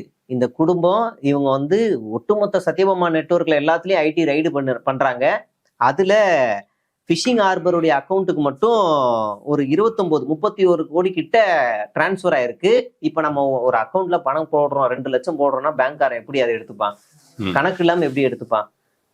பேன் கார்டு கேட்பான், எப்படி இதெல்லாம் கேட்பான்ல. 29 கோடி கிட்ட, கிட்டத்தட்ட 29 கோடி கிட்ட. அது இதுல வரும்போது 31 கணக்குல சொல்றாங்க, இந்த டாக்ஸ் எல்லாம் சேர்த்து. எந்த ஒரு ப்ரூஃபும் கேட்காம டக்குன்னு அதை டிரான்ஸ்ஃபரும் பண்ணிடுது இந்தியன் பேங்க். இந்த இந்தியன் பேங்க் சத்யபாமாக்குள்ள இருக்கு. அந்த இந்தியன் பேங்க் ஏன் அங்க உள்ள இருக்குன்னா, ஸ்டூடெண்ட்ஸோட ஃபீஸ் வாங்குறதுக்கு, ஸ்டாஃபோட சம்பளம் போடுறதுக்கான அக்கௌண்ட் அந்த பேங்க். டக்குன்னு போடுறாங்க. இது ஐடி கண்டுபிடிச்சு ப்ரெஸ் ரிலீஸும் வெளியிட்டுறாங்க. ப்ரெஸ் ரிலீஸும் பண்ணி இந்த மாதிரி போட்டு விட்டுறாங்க. ஸோ இது இவங்க பண்ற லாபி. இப்ப இவங்களுக்கு பொது வெளியில ஒரு வரி ஏய்ப்பு தொடர்பா வெளியில இவங்க ரைடு, அதுக்கப்புறம் அந்த பல்கலைக்கழகத்துல இருக்கிற பிரச்சனை, இதெல்லாம் சேர்ந்து ஒருத்தங்க ரைடுக்கு ஆளான நபர் அப்படிங்கிறது ஆதவர்ஜினா உள்ளிட்டவர்களுக்கு இவன் கட்சியில சேர்க்கும் போது நாங்க ஏனதானு சேர்க்க மாட்டோம், நாங்க ஸ்கிரீன் பண்ணுவோம், ஹிஸ்டரி எடுப்போம்னு சொல்றாங்கல்ல. அதெல்லாம் இந்த ஹிஸ்டரி அவங்களும் தெரிஞ்சிருக்கும்ல. அதெல்லாம் ஒன்றும் கிடையாது, அது எதுவுமே கிடையாது. இவங்க இந்த வரி ஏய்ப்பு செஞ்சிருக்காங்க. இதுக்கான ப்ரெஸ் ரிலீஸுமே நான் உங்களுக்கு வச்சிருக்கேன். ஸோ இவங்க இப்போ இவங்களோட மோட்டிவ் என்ன அப்படின்னா, அந்த ஹார்பரை கைப்பற்றணும், கைப்பற்றி அதானிக்கு தாரவாத்து கொடுக்கணும், ஒரு பெரிய அமௌண்ட் எடுக்கணும். அதுக்கு தடையா இருக்கிறது அரசியல் கட்சிகள், 2வது குடும்பம். ஸோ இதை பண்ணணும். அதுக்கு நமக்கும் ஒரு அரசியல் ஃபேம் வேணும் அப்படிங்கிறதுக்காக அப்பா குளச்சல் தொகுதியில கல்யாண மண்டபம், மருத்துவமனை, காலேஜ் சீட், ஃபீஸ் இதெல்லாம் கொடுத்தாருல, அப்பாவோட போட்டோ வச்சு குளச்சல் தொகுதியை தாவியை காட்ட டிமாண்ட் பண்ணிக்கிட்டே இருக்கிறாங்க. எனக்கு வேணும் வேணும்னு இந்த ஒரு இன்ஸ்டாகிராம் இன்ஃப்ளூயன்சர், ஆஹா இவங்க இவ்வளவு செஞ்சிருக்காங்களா அப்படின்னு ஒருத்தன் வீடியோ போடுறான், யார் மரியஜீனா வச்சுக்கிட்டு. காலேஜுக்குள்ள ஒரு இன்ஸ்டிடியூஷன்ஸ்குள்ள அரசியல் பேசுறது, ரொம்ப அரசியல் கேம்பெயின் பண்றது தப்பு. அதுவும் காலேஜோட ஹெட்ல இருக்கவங்க பண்றது தப்பு. அது இவங்க அஃபிஷியலாவே பண்ணி அதை ப்ரொமோஷனா இன்ஸ்டாகிராம்ல வேற போடுறாங்க. இது ஒண்ணு பாக்குறோம் நம்ம. ஸோ இவங்க இதை எல்லாமே பண்ணிக்கிட்டு இருக்கிற காரணம் ஒரு ஃபேம் வேணும். ஆனா இவங்க ஒரு பெரிய குற்றவாளி. இப்ப நான் சொன்ன இந்த வழக்குகள் பின்னாடி இவங்க கைது செய்யப்படுறாங்க அப்படின்னா குறைஞ்சபட்சம் 25-30 வருஷம் வரைக்கும் இவங்க சிறையில் இருக்க வேண்டியவங்க. இவங்க குளச்சல்ல போட்டிடுறாங்க. இவங்களுடைய கூட பிறந்த ட்வின்ஸு, தங்கச்சி ஒன்னா தங்கச்சி அக்கான்னு நினைக்கிறேன், ட்வின்ஸு. அவங்களோட ஹஸ்பண்ட் 2010 டிவோர்ஸ் ஆயிடுறாரு. டிவோர்ஸ் ஆனதுக்கு அப்புறமா ஜேபிஆர் காலில் கீழே விழுந்து ஒரு செட்டில்மெண்ட்டை வாங்கிட்டு இங்க அதே ஜேபிஆர் பேர்ல ஸ்ரீபெரும்புத்தூர்ல ஒரு காலேஜை கட்டுறாரு. அவர் ஒரு நியூஸ் பேப்பரை பாக்குறாரு, சீனாவில் 20 நாளில் கட்டிய பில்டிங் அப்படின்னு பாத்துறாரு. ஏன் நம்மளும் கட்டி ஜேபிஆரோட மனசுல இடம் பிடிக்க கூடாதுன்னு ஒரு ஆர்ச்சை கட்டுறாங்க வேக வேகமா. அது இப்படியே எழும்பிக்கிட்டே வருது. நீங்க தூண் இல்லாம ஒரு ஆர்ச்சி விழுதும் 10 அடிக்கு எழுப்பலாம், 12 அடிக்கு எழுப்பலாம், 15 அடிக்கு எழுப்புறாங்க. அது ஈரமாவே இருக்கு, காயவே இல்லை. அப்படியே மொத்தமா இடிஞ்சு விழுந்து 10 பேர் ஸ்பாட் டெத்து. அவர் இப்ப தாவேகாவோட மாநில நிர்வாகியா இருக்காரு. இப்போ வரைக்கும் அந்த 10 பேருக்கு நஷ்ட ஈடோ நீதியோ எதுவுமே கிடைக்கல. அந்த வழக்கு இன்னும் நிலுவையில் இருக்கு. அந்த வழக்கினுடைய A1 குற்றவாளி இவர் தான். கரூர் பிரச்சனைக்கு அதுல வந்து விஜய் பார்க்கல அல்லது ஓடிப்பிட்டார். நீங்க சொல்ல சம்பவம் சிமிலர் தான். அப்ப எங்க அதுல முரண்பாடு வருது? என்ன மாதிரி தாண்டே நீ நடந்திருக்கேன், இதுல இன்னொரு ட்விஸ்ட் தான் நான் நடந்திருக்கேன். இன்னொரு ட்விஸ்ட் சொல்லவா? இந்த மரிய வில்சன் தான் கரூர்ல உயிரிழந்த குடும்பத்துக்கு மாதம் 5000 தரேன், ஹெல்த் இன்சூரன்ஸ் தரேன், கல்வி உதவி தரேன் அப்படின்னு விஜய்க்கு முன்னாடியே அறிவிப்பு வெளியிட்டவர் இவர் தான். ஆனா இன்னைக்கு வரைக்கும் கொடுக்கல. இன்னும் கைக்கு போய் சேரல. இன்னும் போயிடல. விஜயே இன்னும் அடிப்பட்டவங்களுக்கு காசு 2 லட்சம் கொடுக்கல. அது வேற. அப்புறம் பெரிய அளவுல காசு கொடுத்துருக்காங்க. அது 20 லட்சம் செத்தவங்களுக்கு மட்டும், உயிர் போனவங்களுக்கு மட்டும். அடிப்பட்டா 2 லட்சம்னாருல, அது இப்போ வரைக்கும் போய் சேரல. இவன் அறிவிச்ச அந்த விளம்பரமும் போய் சேரல. ஆனா விஜயோட ஆதவர்ஜுனாவோட புசியோட இவரை நெருக்கமா எல்லா போட்டோலையும் பார்க்கலாம் இந்த மாநில நிர்வாகியை. இவர் பண்ண ஸ்கேமு தலையை சுத்தும் நமக்கு. அப்படி ஒரு மோசமான ஆள் இவர். அவர் என்ன பண்றாருன்னா, காலேஜுக்கு தேவையான இந்த எக்யூப்மெண்ட்ஸ் இருக்குல்ல, இந்த மிஷின்ஸு, பேப்பர் கப்பு செய்யறது, பிளேட்டு செய்யறது, பிரிண்டரு, அது இது நிறைய மிஷின்ஸ் எல்லாம் வாங்குறாங்க. எப்படி வாங்குறாங்கன்னா, உள்ள வேலை செய்யற ஸ்டாஃபோட சிபில் ஸ்கோரை வச்சு வாங்குறாரு. வாங்கிட்டு அந்த மிஷின்ஸ் எல்லாம் வாங்கிட்டு அடுத்த 1 மாசத்துல வித்துடுறாரு காலேஜுக்குள்ள. இப்ப காலேஜுக்கு லோன் கொடுத்துருப்பான்ல, இவர் லோன் வாங்கியிருக்க அந்த பேங்க் மேனேஜர் வந்து பார்ப்பான்ல, வந்து மிஷின்ஸ் எல்லாம் பாக்குறான், மிஷின்ஸை காணோம். எங்க மிஷின்ஸை காணோம் அப்படின்னு உடனே இவன் வந்து என்ன பண்ணிடுறான், இது லோன் அப்ளை பண்ண மேனேஜருக்கு சஸ்பெண்ட், வேலையை விட்டு தூக்கிடுறாங்க. போய் ஃபைல் பண்ணிடுறாரு, மிஷினே காணோம், ஏமாத்தி லோன் வாங்கிட்டாங்கன்னு. இவர் என்ன பண்ணிடுறாருன்னா, இவர் யார் பேர்ல எல்லாம் லோன் வச்சு வாங்கினாரோ அவங்க எல்லாரையும் வேலையை விட்டு தூக்கிறாரு. ஒரு 29 பேர் எம்ப்ளாயிஸோட இவர் வந்து லோன் வாங்குறாரு. யாரு? விஜய் கட்சியில இருக்க மாநில நிர்வாகி. அவங்க எல்லாரும் நடுத்தருல நின்று போராடுற, நடத்துறா வேணும்னு அசால்ட்டா விட்டாரு. அதுல 2 பேர் தான் இருக்காங்க. ஆக்சுவலி விஜய் பாணி தானே? விஜய் பாணி தான். விஜய் இந்த பாணியை கடைபிடிச்சாரா? நான் இவங்க தான் சீனியர். ஆமா, அப்போ விஜய் பாணி தான் கடைபிடிக்கிறாங்க. ஆமா, ஒரு குற்றம் நடந்துருச்சு, அதை கேட்கணும் நியாயமா. சரி, ஒருடைய நண்பராகவே இருந்தாலும் விஜய் கிட்ட அதை கேட்கணும், ஏன்பா அப்படி பண்ணீங்க, ஏன் ஓடி போனீங்கன்னு கேட்கணும். அதுக்கு மாறா இவங்க எல்லாருமே ஒரே ஸ்டைல்ல இப்போ அண்ணன் வழியில் அப்படிங்கிற மாதிரி இது வந்து இருக்குது. ஆமா. 2வது, இப்ப இந்த மரிய வில்சன் இதெல்லாம் பண்றாரு இல்லையா, இன்னொரு லோனை வாங்குறாரு கேர்ள்ஸ் ஹாஸ்டல் பேர்ல. அங்க ஒரு கேர்ள்ஸ் ஹாஸ்டல் இயங்குது, அது இந்தியன் பேங்க்ல ஒரு லோனை வாங்குறாரு. அந்த லோனை கட்டாதனால அந்த காலேஜ்ல படிக்கிற கேர்ள்ஸ் வந்து அந்த ஹாஸ்டல்ல இருக்காங்க. திடீர்னு வந்து அந்த கேர்ள்ஸ் எல்லாரையும் வெளியில அனுப்பி அந்த பேங்க் வந்து சீல் வைக்குது. பொண்ணுங்கள்லாம் நடுத்தர் நிற்குது. இதை பண்ணது மரிய வில்சன் தான். அதே மாதிரி அந்த காலேஜுக்குள்ள கேண்டீனுக்கு வெண்டாஸ் வருவாங்கல்ல, கேண்டீனுக்கு எல்லாம் கொடுப்பாங்க இல்லையா, அது ஒரு வாட்டி ஒரு வெண்டார்ட்ட இருந்து வாங்குறது, 1 கோடி வரைக்கும் வாங்கினதுக்கு அப்புறம் தர முடியாதுன்னு போன்னு கழட்டி விட்டுறது. இது ஒரு கேஸ், ஒரு வெண்டார் போட்டு கேஸ் வச்சிருக்காரு. இவர் மேல எவ்வளவு எஃப்ஐஆர் இருக்கோ அவ்வளவு இருக்கு. இவர் டாக்ஸும் கட்டல, இவர் மேலேயும் டாக்ஸ் கட்டாது தனி எஃப்ஐஆர் இருக்கு இன்கம் டாக்ஸ்ல. இப்படி இவர் மேல ஏகப்பட்ட எஃப்ஐஆர், இவர் மேல ஏகப்பட்ட எஃப்ஐஆர். இவங்க தான், இவரும் குளச்சலுக்கு அடி போடுறாரு, இவங்களும் குளச்சலுக்கு அடி போடுறாங்க. இப்ப கட்சி என்ன சொல்லுதுன்னா, நீ வடசென்னைக்கு போ, வடசென்னையில கிறிஸ்டியன்ஸ் அதிகமா இருக்க 2 இடம் வந்து இருக்கு, அங்க போய் நீ வந்து குறி வை. ராயபுரத்துக்கு வேணா நீ போய் குறி வை, அங்க போனா உனக்கு மீனவர்கள் ஓட்டு வந்துடும், நீ அங்க வேணா போய் பாரு அப்படின்னு வில்சனை வந்து கன்வின்ஸ் பண்ணுது தாவேகா. இந்த அக்கா வந்து உங்க அப்பா பேரை சொல்லி நீ முட்டம்ல வந்து நில்லு, குளச்சல்ல வந்து நில்லு அப்படின்னு அக்கா வந்து கன்வின்ஸ் பண்றாங்க. 2 பேரும் லாபிஸ் பண்றாங்க. ஸோ இவங்க 2 பேருக்கும் வேலை பார்க்கறது யாரு அப்படின்னா, சூசை டங்ஸ்டன் 2 ஃபாதர். யார் ஃபாதர்னா? சர்ச்ல வேலை செய்யற பிரீஸ்ட். ஓகே, அவங்க இயேசு தானே வணங்கணும், இயேசு வணங்கணும், பைபிளுடைய போதனைகளை சொல்லுவாங்க. அதெல்லாம் கிடையாது. இவங்க எல்லாம் வந்து ஜேபிஆர் காலத்து பிரீஸ்ட். ஜேபிஆர் வந்து உயிரோடு இருக்கும்போது மீனவர்கள் கம்யூனிட்டியை சார்ந்தவங்களுக்கு ஒரு 30 பேருக்கு மாசம் சீட்டு கொடுப்பாரு. அப்ப அதை வந்து எக்ஸ்டெண்ட் பண்றாரு. காலேஜ் எக்ஸ்டெண்ட் ஆக 1 வருஷத்துக்கு 750 சீட் வந்து ஃப்ரீயா கொடுப்பாரு. எங்க ராயபுரத்துல ஆரம்பிச்சு கன்னியாகுமரி வரைக்கும் மாணவர்களுக்கு ஃப்ரீ சீட்ஸ்ன்னு கொடுத்துருவாரு. மீனவ மாணவர்களுக்கு. ஓகேங்களா, 750 சீட் வந்து. மரிய வில்சன் வந்து இந்த சீட்டு அவர் வந்து இந்த விஜய் இந்த பஞ்சாயத்துலாம் முடிஞ்சது, கரூர் பிரச்சனை முடிஞ்சதுக்கு பிறகு 5 லட்சம் அவங்கள படிக்க வைக்கிறோம், கடைசி வரைக்கும் படிக்க வைப்போம் அப்படின்னு சொன்ன நபர் ஏற்கனவே ஃப்ரீ சீட் அப்படிங்கிற மாதிரியான ஒரு ஸ்கீம், கிறிஸ்தவ மத சிறுபான்மையினர் அவங்களுடைய நலன்களுக்காக இருந்த சீட்டு, அதை வந்து இவங்க கொடுக்க தயாரா இல்லை. ஆமா, இவரு நிறுத்திட்டாங்க. வில்சன் ஒரு கட்டத்துக்கு மேல நிறுத்திட்டாரு.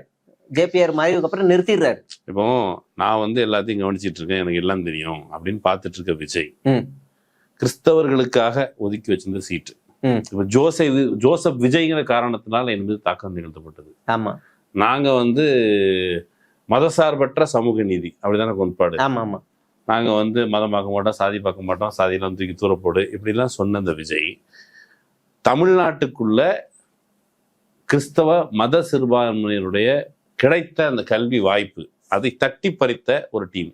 ஆமா, அவனுடைய கல்வி வாய்ப்பை பறிக்கிற வேலையை செஞ்சு அவன் சங்கீதான் இல்லையா? ஆமா. அப்படி இருக்க இந்த வில்சன் மாதிரியான ஆளை இவர் எப்படி சேர்க்கிறாரு? என்ன லைன்? சீனாவும் சேர்த்துக்கோங்க. சீனாவும் நிறுத்துறாங்க 2017 அப்புறமா ஃப்ரீ சீட் கம்ப்ளீட்டா கட்டு. இது ரைட்டு. ஆனா என்ன காரணத்துக்காக இப்ப வந்து ஓசியில கொடுக்க முடியாது, அவங்க கட் பண்ணிட்டாங்க. விஜய் எதன் பொருட்டு இவர்களை அட்மிட் பண்றாரு பார்ட்டிக்குள்ள? அவங்ககிட்ட பணம் இருக்குல்ல, அவ்வளவுதானா? அவ்வளவுதான். அல்லது வேற ஏதாவது லாபி? Christian lobby.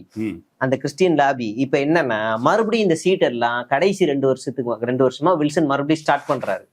கிறிஸ்டியன்ஸ்க்கு எல்லாருக்கும் ஃப்ரீ சீட்ஸ் கொடு, 50 சீட்டு கொடு, 300 சீட்டு கொடுன்னு சீட்ஸ் எல்லாம் ஸ்டார்ட் பண்றாரு.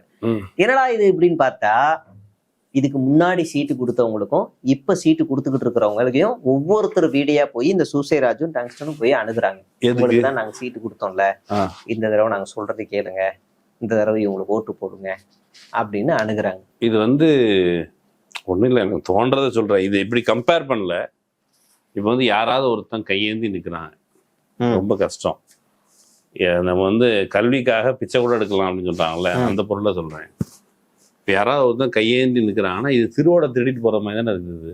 ஆமா, நீ அந்த மக்கள்கிட்ட கல்வியை கொடுத்து திரும்ப எனக்கு ஓட்டு போடுன்னு சொல்றது வந்து, நாங்க ஓட்டுக்கு காசு கொடுத்து ஓட்டு கேட்கறத நம்ம வந்து ஒத்துக்க மாட்டோம்னு சொல்லி கை நீட்டி உறுதிமொழி எடுத்தார் விஜய்.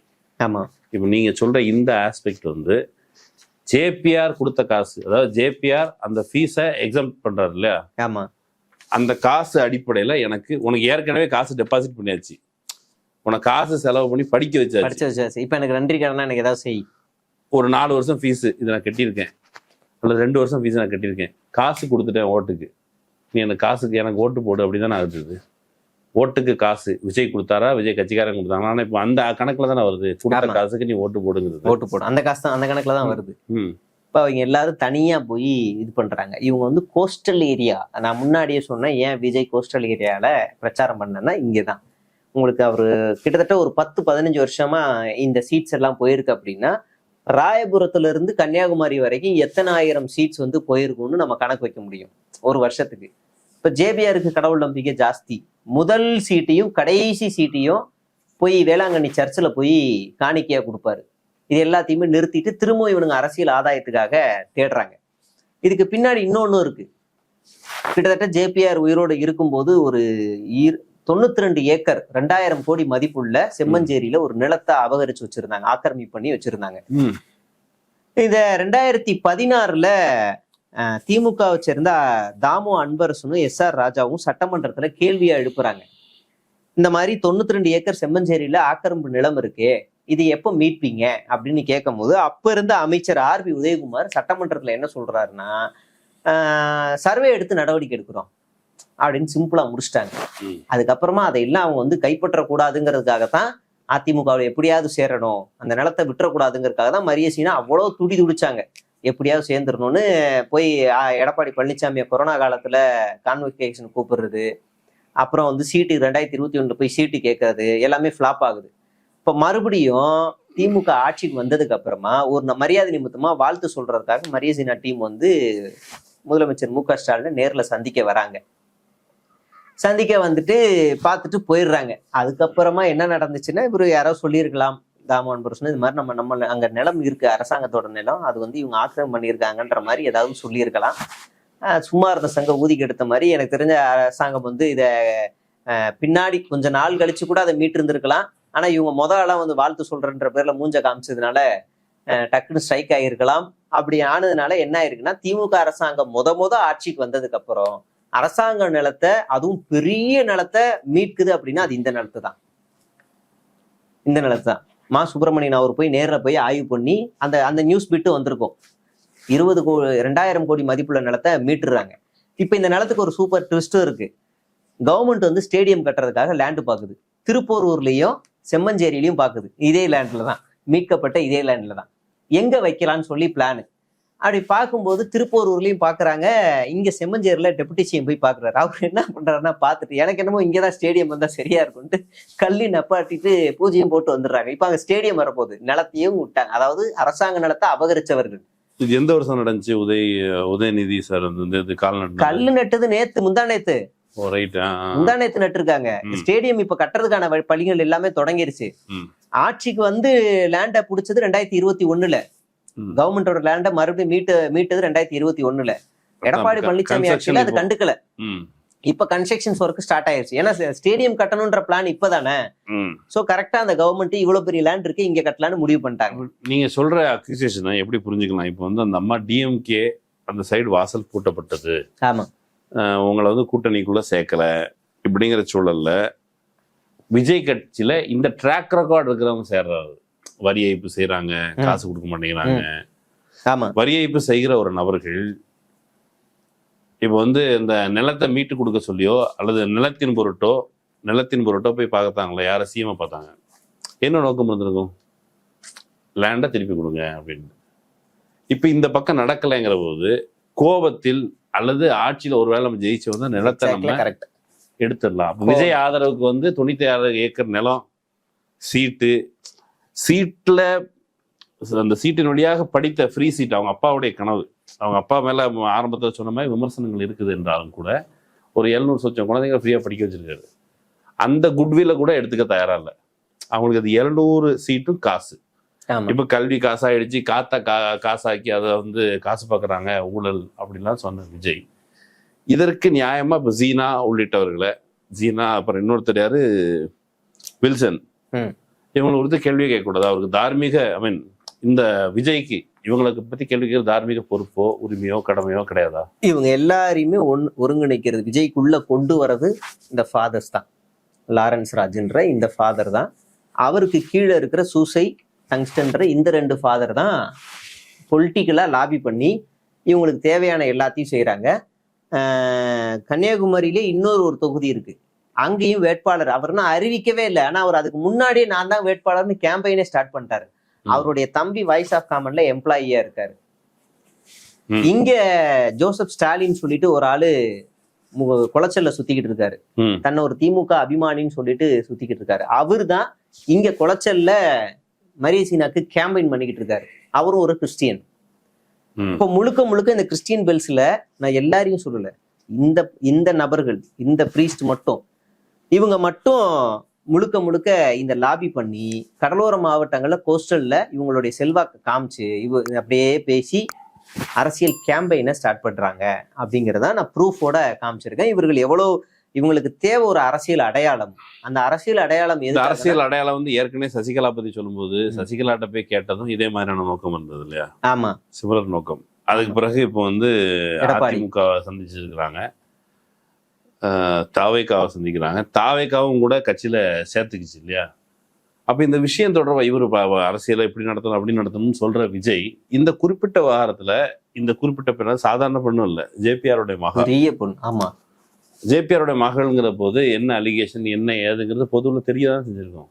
ஆமா, இவருக்கும் எப்பா நம்ம ஓட்டுக்கு இந்த ஊர்ல ஒரு 50 ஓட்டு இருக்கு 100 ஓட்டு இருக்கு அப்படின்னா நீ காசு கொடுத்து கூட்டுவான்னு சொல்ற மாதிரி தானே இருக்குது. ஆமா, பேராசிரியர்கள் போயிட்டு உங்களுக்கு ஏற்கனவே காசு கிட்டாங்களா, அந்த காசுக்கு நீ வேலை பாரு, தண்டத்துக்கு வேலை பாருன்னு சொல்றது வந்து கிறிஸ்டியன் லாபி அப்படிங்கிறது வந்து ஒரு நெக்ஸஸா செயல்படுதா? இது வந்து நீங்க சொல்லும்போது ஒரு பாயிண்ட்ல இல்லை, எல்லாத்துக்கும் ஒரு வணிக நோக்கம் இருக்கு, வியாபார நோக்கம் இருக்குது.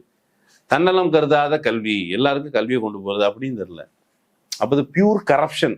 ஒண்ணு அவருடைய நிர்வாகத்துல அவருடைய நிழலுக்கு கீழே அவரே குனிஞ்சு பாக்குறதுக்கு முன்னாடி நிழல் வந்து ஊழல் பண்ணிக்கிட்டு இருக்குது அப்படின்னு புரிஞ்சுக்கணும். ஆமா, ஒண்ணும் இல்லை. இப்போ இங்க ஒரு நியூஸ் பிட்டு ஸ்கிரீன்ல வைக்கிறேன். 150 கோடி ரூபாய் மோசடி செய்த ஜேபிஆர் குடும்பம்னு தலைப்பு வரும். இப்போ இவங்க கட்சிக்குள்ள சேர்ந்துட்டாங்கன்னா, ஒருவேளை இவங்க கைது செய்யப்படுறாங்கன்னா தாவேகா நிர்வாகியை ஒடுக்கும் திமுக அரசு தானே தலைப்பு வரும். டிராமா பண்றதுக்கு நிறைய கிரிமினல்ஸ் தேவைப்படுறாங்க. ஆமா, அதுதானே இப்ப இவங்களுடைய நோக்கம். நீங்க வந்து இப்ப இவங்க ரெண்டுத்துக்கு வித்தியாசம் இருக்கு. ஜேபிஆர் குடும்பம் மோசடின்னு வர்றதுக்கு பதிலா தாவேகா நிர்வாகின்னு வரணும். நீங்க தாவேகா நிர்வாகி மோசடின்னு வந்தா கூட இவனுங்க என்ன செய்வானுங்கன்னா, தாவேகாவை பொய் புகார் சொல்லி ஒடுக்கும் திமுக அரசு. அக்செப்டன்ஸ் இருக்குது, அவ்வளவுதான். இதுதான் இவங்களோட மோட்டிவ். தன்னை பாதுகாத்து கொள்ள, தன்னுடைய சொத்தை பாதுகாத்து கொள்ள, தன் மீது இருக்கக்கூடிய வழக்குகள்ல இருந்து தப்பிக்க பல கிறிஸ்துவர் பாதிரியார்களுக்கு இவங்க பணத்தை இறக்கி இந்த லாபி எல்லாத்தையும் பண்ணிக்கிட்டு இருக்கிறாங்க. அதுக்காக சொந்த அக்காவையே பலி கொடுத்த ஒரு சொந்த ஜிஹெச்ல. சரி, இப்ப தீய சக்தி யார் அப்படின்னு பார்வையாளர்கள் முடிவு பண்ணுவாங்க. வந்து நீங்க கிறிஸ்தவர்கள்ட்ட சொல்ல விரும்புவது என்ன? இப்ப இந்த குறிப்பிட்ட விஷயத்துல ஒரு பெரிய லாபி நெக்ஸஸ் அப்படி நடக்கிறதா தான் நான் புரிஞ்சுக்கிறேன். நீங்க கிறிஸ்தவர்கள்ட்ட, கிறிஸ்தவ சமூக பின்னணியிலிருந்து வந்து வாக்களிக்க நினைக்கிற நபர்கள்ட்ட நீங்க என்ன சொல்ல விரும்புறீங்க? நான் வந்து சின்ன வயசுல எனக்கு வீட்டுல எல்லாரும் இந்து தான், எனக்கு கடவுள் நம்பிக்கை கிடையாது. ஆனா நான் சின்ன வயசுல 5வது வரைக்கும் கிறிஸ்டியன் ஸ்கூல்ல தான் படித்தேன். எனக்கு அந்த மதமாற்றம்லாம் யாரும் பண்ணலை. சகாய மாதா மெட்ரிகுலேஷன் ஹையர் செகண்டரி ஸ்கூல்ல தான் படித்தேன். அங்கே எனக்கு ரொம்ப டீசன்சி எல்லாமே நல்லாவே இருந்தது. எனக்கு ஒரு நட்பு இருந்துச்சு எங்க எல்லார்ட்டையுமே, இப்பயும் இருக்கு. படிச்சு முடிச்சதுக்கு அப்புறமா எனக்கு ஜான் சுரேஷ்னு ஒரு ஃபாதர் வந்து பாலவாக்கம் சர்ச் தான், அதே விஜய் போற பாலவாக்கம் சர்ச்ல ஜான் சுரேஷ்னு ஒரு ஃபாதர், இப்ப அவர் உயிரோட இல்லை, கொரோனால இறந்துட்டாரு. என்னோட குருன்னு வச்சுக்கோங்களேன். அவரை எனக்கு நாடகம் கற்றுக் கொடுத்தது, அரசியல் சார்ந்த பார்வைகளில் கற்றுக் கொடுத்தது, பறை, சிலம்பம், தமிழக கலைகள் எல்லாத்தையும் சொல்லி கொடுத்தது, இந்த சமூகத்தை பார்வை எல்லாமே அவர் தான் சொல்லி கொடுத்தாருன்னு. இவர்கள் மாதிரியான பாதிரியார்கள் இருக்கிற இந்த இடத்துல இப்படியான பாதிரியார்களும் உருவாக்கப்படுகிறார்கள். இயேசுவும் வாடகைக்கு, இசை இவர் விஜயும் வாடகைக்கு மாதிரியான ஒரு நோக்கம் இதுல தெரியுது. கிறிஸ்தவர்கள், இயேசு கிறிஸ்து வந்து கள்ளர்களுக்கு எதிராக போராடினார், இயேசு கிறிஸ்து வந்து அநீதிகளுக்கு எதிராக போராடினார், தன்னுடைய கருத்தை பரப்புரை செஞ்சு வந்தார். இவ்வளவு சாமிகளை கும்பிடுறீங்களே, ஐகானிஃபிகேஷன் எதிர்க்கிறாரு அப்படின்னு தான் படிக்கிறோம். இந்த சூழல்ல இயேசுவை பிம்பமாக காட்டி, இப்ப வந்து ஹீரோ பிம்பம் வந்து விஜய் இல்ல, இயேசுவுக்கு நெருக்கமானவர் விஜய். அப்படி இயேசுவின் பிள்ளை விஜய், இயேசுவின் மூத்த பிள்ளை விஜய்ன்னு கூட சொல்லுவாங்க. அந்த இடத்துக்கு போயிட்டு இருக்கிற சூழல்ல இப்ப நீங்க கொண்டு வந்த இந்த ஆதாரங்கள் இருக்குல்ல, இந்த தரவுகள், அது வந்து ரிவீலிங்கா, ரொம்ப ரிவீலிங்கா. இப்போ விஜய் வந்து உண்மையிலே இயேசுவின் பிள்ளையா, நான் இவங்க மாதிரி ஆட்களுக்கு புரோக்கர் வேலை பார்க்குறாரா, ஃபெசிலிட்டேட் பண்றாரா? தன்னுடைய அவர் கட்சியில செங்கோட்டையனை சேர்த்துட்டு ஊழல்ல தூய சக்தின்னு சொல்றாரு.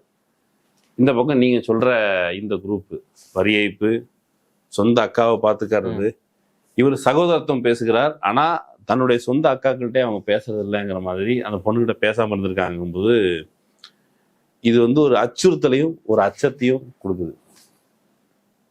இயேசுவின் பெயரால் ஜெபிக்கிறேன் ஆமேன் அப்படின்னு சொல்லி நான் சின்ன செஞ்சிருக்கேன். இயேசுவின் பெயரால் ஓட்டு கொடுங்க அப்படின்னு கேட்கறது வந்து நம்ம ஏற்கனவே சொன்னது போல இது ஒரு வகையில ஒரு சஸ்பிஷியஸான, ரொம்ப ஷாக்கிங்கான ஒரு விஷயம்.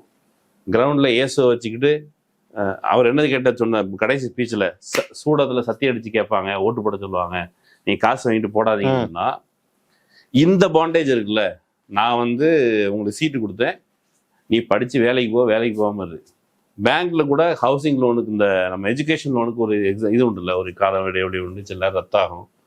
ஆனா இது வந்து ஏதோ இஎம்ஐ கட்டுற மாதிரி திரும்ப ஒரு கொஞ்ச நாள் கழிச்சு திரும்ப கட்டுறது அப்படிங்கிறது வந்து உண்மையிலேயே இயேசுவின் பெயரால் ஜெபிக்கிற இவருக்கும் ஒத்துக்கொள்ளும் மனநிலையை தராது அப்படின்னு தான் நான் புரிஞ்சுக்கிறேன். நீங்க சொன்னதுல இந்த விவரங்கள் ஒரு துளிதான் நினைக்கிறேன். இது உங்களுக்கு ஒரு சோர்ஸ் மூலம் வந்திருக்கலாம். ஆனா வெளியில இருக்கிற அந்த விவரங்கள் நம்ம காதுகளுக்கு வரல. மீடியாக்கள் இன்னும் சீரியஸா செயல்படணும். விஜய் வந்து ஒரு பெரிய சக்தி கொண்டவர், அவர் பின்னால கூட்டம் திரட்டுதுன்னு சொல்லி திரும்ப அதே பேசிட்டு இருக்கிறதுனுடையாக பத்திரிகையாளர்கள், பத்திரிகை தர்மம்னா நடுநிலையா இருக்குதுன்னு நான் புரிஞ்சுக்கிறேன். பத்திரிகை தர்மம் ஒரு ஸ்டாண்ட் எடுக்கணும், யாருக்கு ஆதரவாக இருக்கும் ஒரு ஸ்டாண்ட் எடுக்கணும். அந்த ஸ்டாண்டை எடுக்காம இருக்க பொழுது நீங்க சொன்ன அந்த விஷயங்கள் வந்து ரொம்ப ரொம்ப அதிர்ச்சி தரத்தக்கதா இருக்குது. பார்வையாளர்கள் முன்னாடி வைப்போம், அவங்க முதல்ல யோசிக்கணும். இல்ல நான் யோசிக்க மாட்டேன், இயேசு கிறிஸ்து தான் சொல்லியிருக்கிறாரு அப்படின்னு சொன்னா, ரஜினிகாந்த் எல்லாம் அந்த ஆண்டவனே உங்களை காப்பாற்ற முடியாது அப்படின்னு தான் சொல்லணும் அப்படின்னு தோணுது. நமக்கு ஆண்டவன் மேல நம்பிக்கைன்னா அவங்க நம்புறாங்க. ஆண்டவனே நினைச்சாலும் இந்த விஜய் அப்படிங்கிறவர் வந்து இந்த ப்ராசஸ்ல கூட்டு சேர்க்கிற ஆளை பாருங்க, புசி ஆனந்த், ஆதவர்ஜுனன், அப்புறம் இவங்க சாதாரண விஜய் தொண்டர்களுக்கு மேடையில இடம், விஜய் பக்கத்துல நிற்கிறதுக்கான இடம் அப்படி எதுவும் இல்லை.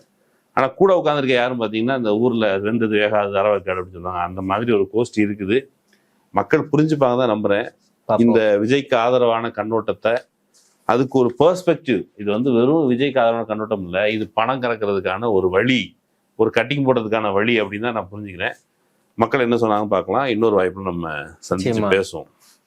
நன்றி. நன்றி நன்றி நன்றி நண்பர்களே, இன்னொரு வாய்ப்பில் சந்திக்கலாம். நன்றி.